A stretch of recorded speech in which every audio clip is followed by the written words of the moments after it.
Hey everyone, checking in.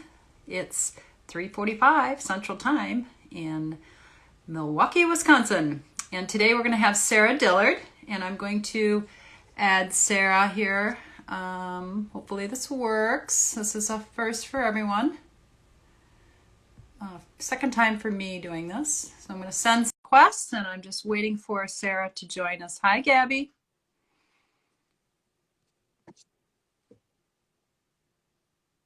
How's everyone doing today? Just waiting for Sarah. She just needs to press accept. Hopefully she can get a connection. Crossing my fingers. Yay! Sarah, you should be on the split screen, I'm hoping. Ah, there you are. Yay, yay. Here I am. It worked. Wait, I need to move this a little bit. There. Okay. Great. So, Hair isn't that gray, just so you know. My hair isn't that gray. It's looking something about the light. You look gorgeous. You look Oh, beautiful. well, thank you. Thank you. How's the snow there?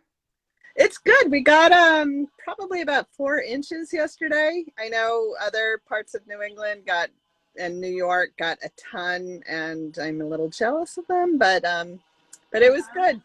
Well, I think we're going to have a green Christmas, so. I hope so.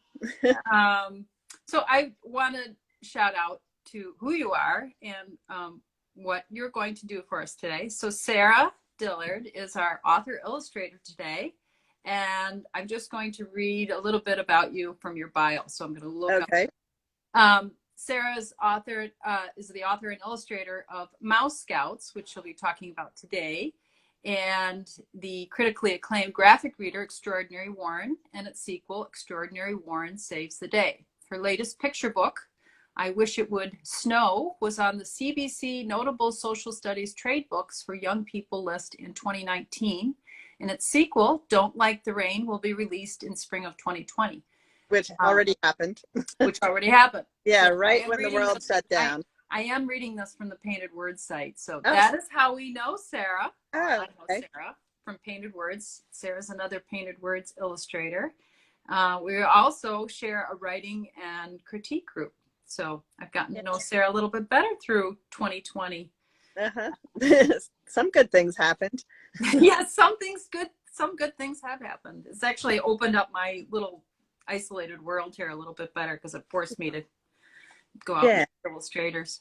Yeah. Sue, I have a couple new people, Janie and Sue. I'm just pushing the wave button. Them. Hi, Janie. Hi, Sue. So if anybody has any questions during the interview, just, give us a shout out and ask your questions and we'll try to answer them. So I wanted to talk about you have your Mouse Scout series is actually, you have it set up on your website. If you go to sarahdillard.com, you have patches and badges. Could you tell us a little bit how you started with Mouse Scouts and Sure. Inspiration? Sure. Mouse Scouts actually has its own website, mousescouts.com, which you can get to from my website. So I started Mouse Scouts. It started as a story about 2 mice, Violet and Tiger Lily, who were best friends. And it was a great story. I worked on it, and it never quite took off. And I was talking to Lori, who, our mutual friend and agent, and we were just saying, she kept saying they need something to do. So we were discussing things they could do, and all of a sudden at the same time we both said Mouse Scouts, and it was just one of those things. And from there it moved on. First it started out as a picture book, then it was going to be a graphic novel, and then finally it just seemed to work best as an early chapter book series. Oh, that's pretty cool. So did the editors choose to move it in that direction, or was it something that you pushed through? It's something that I pushed through. As the book was being written, it just felt that there was more I wanted to say in words than pictures, which is strange for me because I'm an illustrator more than a writer. I think of myself that way, but this book just really lent itself more to the chapter book format. And my favorite thing about writing these books is at the end of every chapter, there's a page from the Mouse Scout handbook.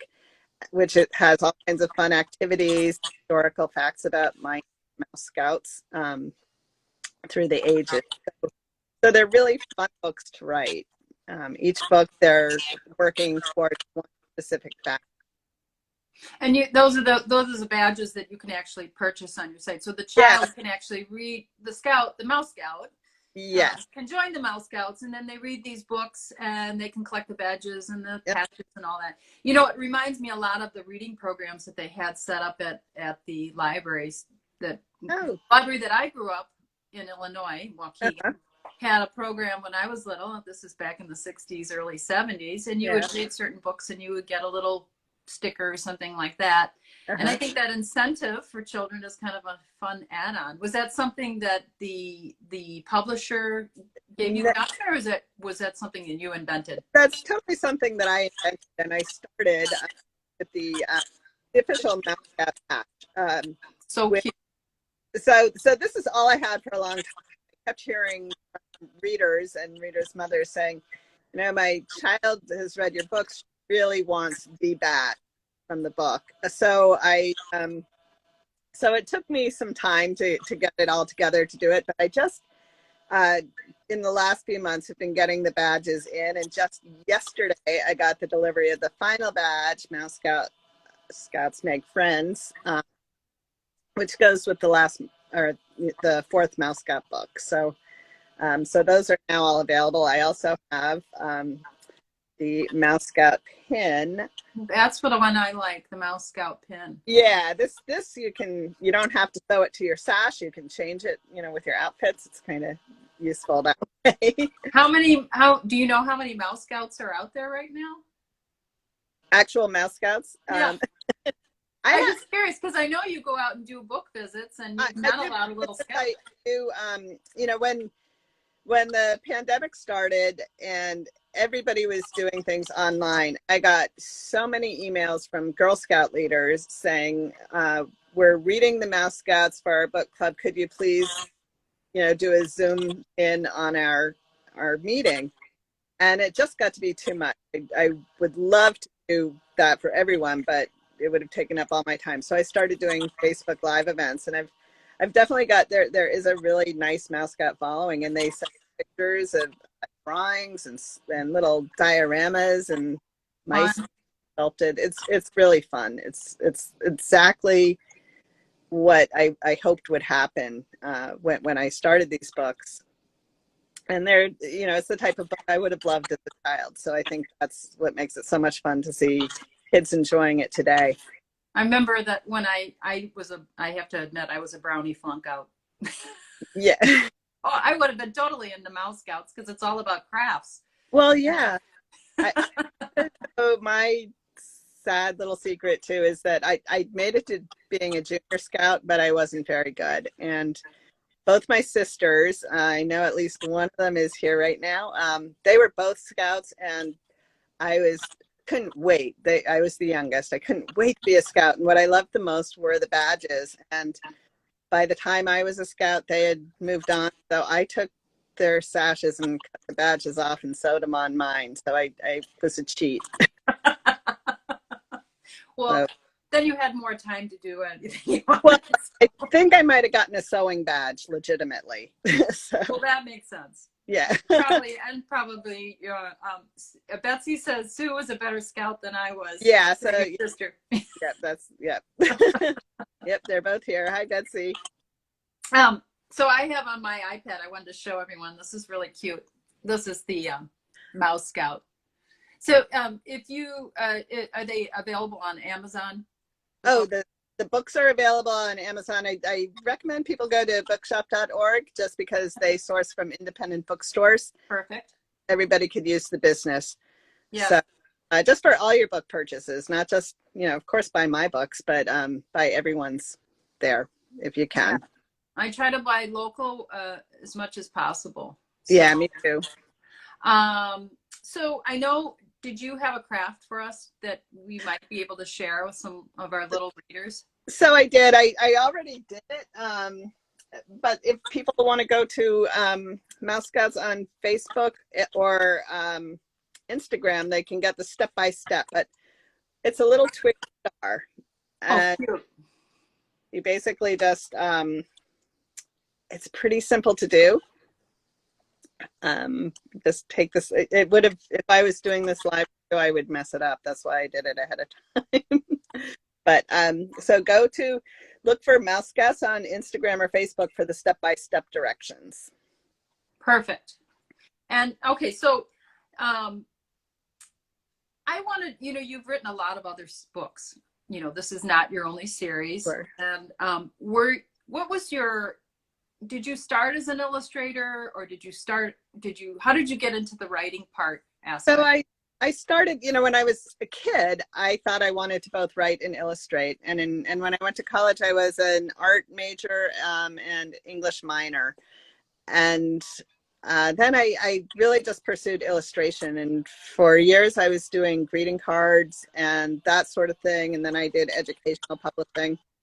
And then I started illustrating a few other people's picture books. And I just started writing. I realized, I always wanted to do this. I think it would be fun. And I was drawing little characters that, I thought I could come up with stories for. So it kind of went that way. But I feel like I still approach the writing more as an illustrator than a writer. I always start with a drawing, with a character. So it's more character driven. You start with the character and then yeah, you move into the story rather than having a story and then right, and figure it out. Although, I've definitely had characters change. When I started Extraordinary Warren, which is a book about a super chicken.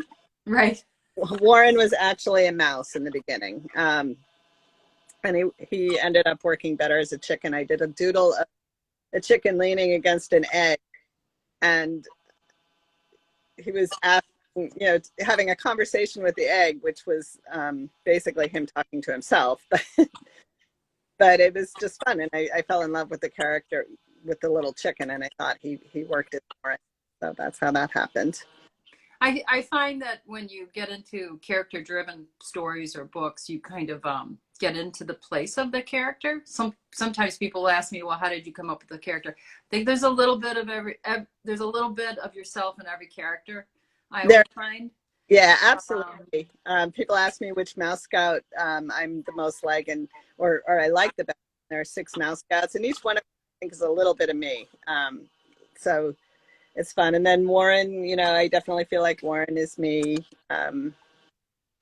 They're your little alter egos.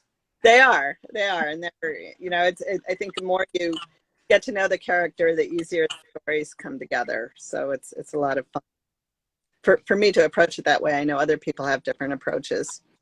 So it's really interesting because, this whole thought of coming up with ideas, and, there's a lot of courses out there, like build your creativity, become Right. an artist. When you go into a field like illustration or writing or both, you're on demand. So you have to create within a time frame. Right. That can be the trickiest part of the job, is staying creative through the whole process, and then handling everything else along with it. It's a pretty taxing job. On my last interview with Sarah May, this is Sarah Week, I had asked her, what is your everyday creative process? How do you get into that space? Do you have a routine? Is there something? Yeah, it is hard to sort of be fresh every day. I start every day with a walk with my dog, and that helps a lot. I think about what I'm going to do. I'm lucky because I live in a beautiful place, so it's inspiring just to go outside. And I watch my dog. I wonder what he's thinking, and that sort of gets me starting to think about characters and writing stories. I haven't written a book about him yet, but maybe I will someday. He's a chocolate lab? He's a chocolate lab.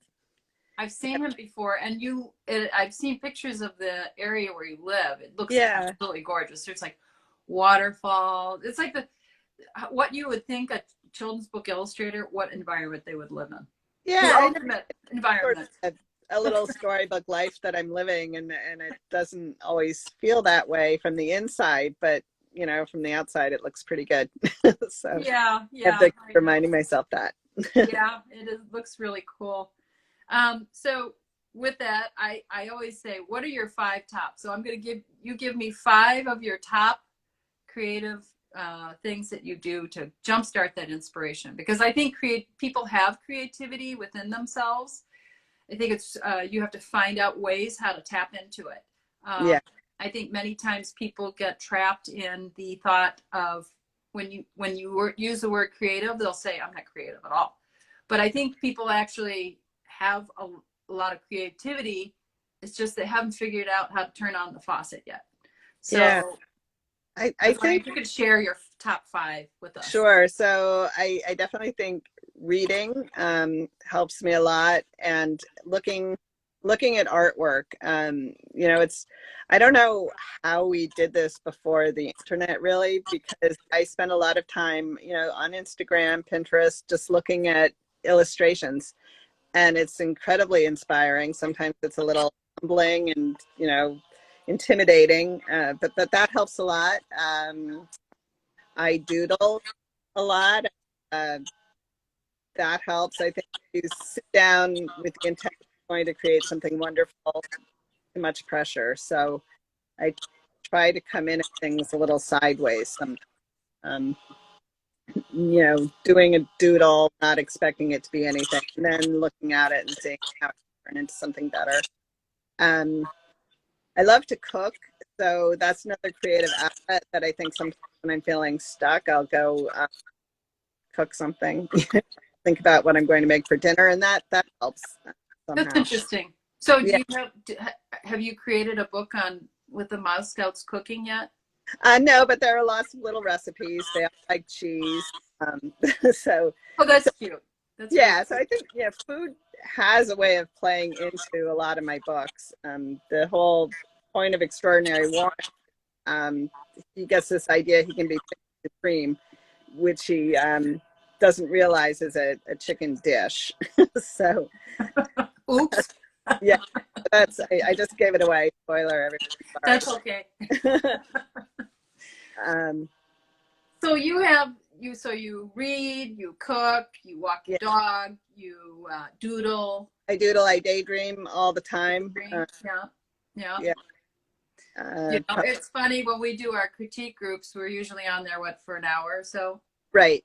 And then we all are on there, and then at some point somebody says, well, I have to go somewhere, I have to be somewhere. We actually stay on a pretty tight schedule, I think. Uh-huh.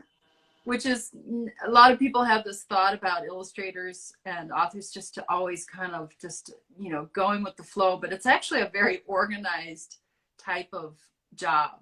Yeah, you're right. It has. Yeah, I mean, I find I really do need a schedule. I need to know, you know, between 9 and 12, I need to be sitting at my desk working. It might not be anything good, but I've got to create something. I think, and I think a lot of times you just have to sit down, especially with writing. I find it, you know, a lot of people like, well, I don't have a good idea, I can't start. I think sometimes you just have to start doing something before you even have the idea, and then let whatever you're creating drive the ideas, rather than the other way around. Yeah, I know I'm struggling with, you know, that I'm struggling with that right now.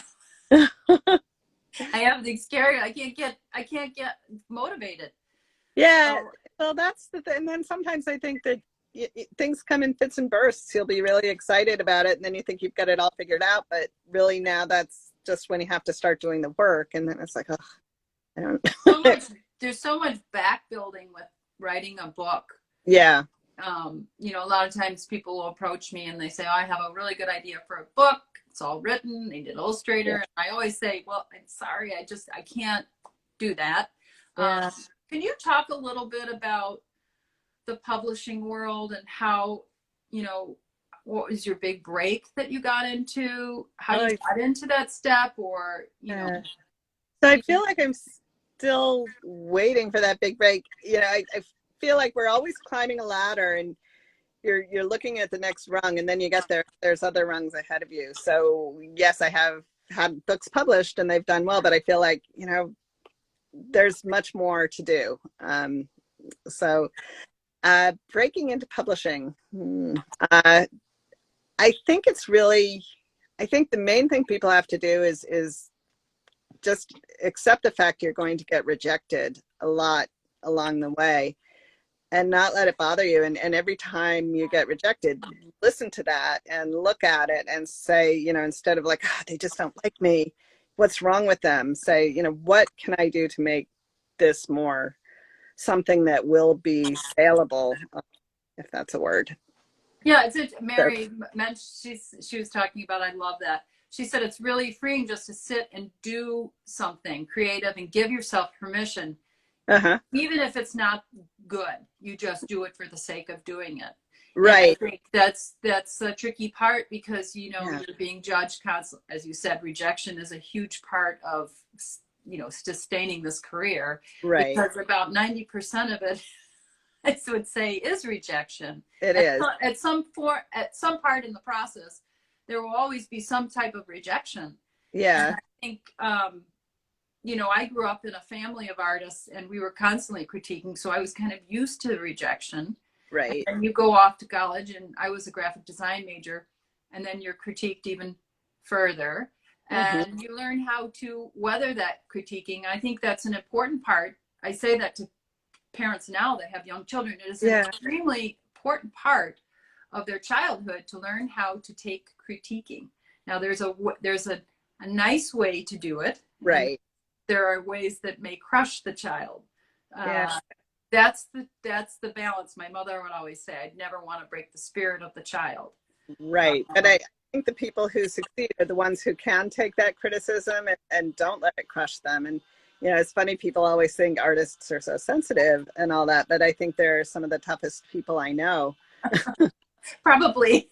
Yeah. I mean, you're used to it. I think it served me well in other parts of my life. Yeah. Yeah. I think Karen said, will your presentation be available later? Yes, it will. It will be available on my IGTV. And I think, can I share it on your platform, Sarah? Let's find out. We'll find out. Yeah. I'm completely new to this whole interviewing thing. I'm hoping to do more of these. I want to interview more artists and illustrators. I think it's a really nice way. With 2020 and COVID, we didn't get a chance to do, the conventions, the Society of Illustrators, all these groups that illustrators come together and meet each other. So I know that I wanted to meet some more illustrators. So I'm hoping to bring other people to other illustrators. Yeah. I think that's so true. And I think, it's one of the really big silver linings of this whole time is that there has been more interactivity. It's online, it's not in person, but at the same time, like I've been to friends' book launches who, they're in Seattle or something. I would never do that if it wasn't, on Zoom. Cost prohibitive. Right. Yeah. Exactly. Right. But I just find I don't know, I feel like I'm spending more time talking to other people than I do, I used to. Yeah. And that's the nice part, and when I joined the critique group, I did not, Constance Lombardo is on our group. And Sarah Wang and Kathy. And Sue. And Sue Corneliuson. Yeah. So we have 6? We're not all there every month, but we try. But we're all in the place too. I mean, we all live in very different places, which is fun. Yeah, and I think people are generally interested. How do I get published, or how do I begin to write? And I would say, if you find an interested group of people, you don't have to have a formalized organization. That's a silver lining now of all these different platforms, Zoom and everything. Yeah. You could form your own group. It could be a local group. It could be a group, and you get 5 to 6 people, and you start a writer's group, and you learn how to do that critiquing. I think it's it's actually a very nice exercise, and it will break up that loneliness and that isolation. Oh, it's incredibly helpful too, just to have other people look at your work and give their feedback and look at their work. I mean, I get so much out of looking at other people's work and seeing how it develops. And uh, I definitely think it's incredibly valuable for anybody who's in this field to have their little groups. You know, it's like a support group too. Oh yeah, definitely, definitely. Yeah. I never had this 10 years ago. It would have been very nice. I've been lucky. I have a critique group in Vermont. We used to meet in person about once a month, and we've been together now for well over 10 years. Oh, I would that's say. great.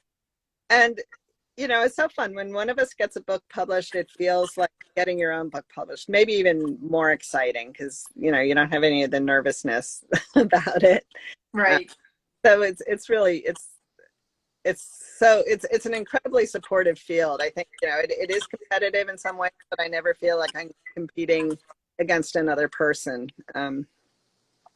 Yeah, I've never felt that sense of competition. Like, it's just such an individualistic thing. Yeah. I guess that's how I'd say it. Yeah. Are you working on anything now? I know that you are writing some more Mouse Scout books. Well, I'm not. So I'd like to write more Mouse Scout books. I got this idea, I think, on November 30th that I should do a little Mouse Scout activity every day of December, sort of like an advent calendar. And it was just this challenge to myself. And I probably should have thought it out a little more and given myself more time. But it's been fun. It's a great challenge every day to come up with something new. So I'm working on that. I'm working on some other picture book ideas. I have a picture book coming out in next summer called Blueberry Cake, and I'm working an idea for a companion book with that. I'm not quite sure how that's going to go. Who's that coming out with? Who's that published? Oh, it's Aladdin. Okay. Same publisher. I think I have. I don't know where it is. I've got the FNG here somewhere, but every time I go to look for it, it's disappeared. So I don't want to take up all our time. No, I'm curious to see. I see little like a curio cabinet behind. Oh you. yeah, It looks like a little type. I wanted to see what you had back there. Yeah, Can you show us a little closer? I don't know. Well, wait. Yeah, here's my phone. You can. So this is. I love seeing people. My mess. You're gonna see like a huge mess. But fantastic. Yeah, so it's an old Coke box with little treasures in it. Okay. Here, these are my let's see, where are they? Okay, this I don't know. I don't know what I'm doing. This is a little okay. These are mice. Little mice that I've had since I was a child that are Those sort of so cute. My little mascots. They don't quite look like mascots, but I think you can get the idea of how I came up with mascots after seeing like I've got these, and they're all like, I mean, they're a little bit ratty looking, but I have a lot of illustrators I know seem to collect a lot of little things, and I do. Betsy says you have a kindergarten graduation diploma. I do. Yeah, that's. That's the most important one. It's up there. It is the most important one. There, I think if you can survive kindergarten. Yeah, so that's my Bachelor of Rhymes. So I have a BR. Excellent. Yeah. Well, Sarah, it was so nice chatting with you, and thanks everyone for joining in today. And like I said, I'll have this archived in the IGTV section of my site, and we'll try to figure out how to get it shared to your site. This is all new to us. Definitely. Instagram this is a new platform that they've put in since November 2020. So okay. Thanks everyone, and I won't be doing anything on Christmas next Friday, but I hope to come back in a couple weeks with another illustrator. I'm gonna hunt somebody down. Oh, fun. Well, I'll be watching. Okay. So everyone take care and have a nice, safe weekend, and we'll talk to you soon. And thanks everyone for tuning in today. Take care. Thanks. Bye-bye. Bye.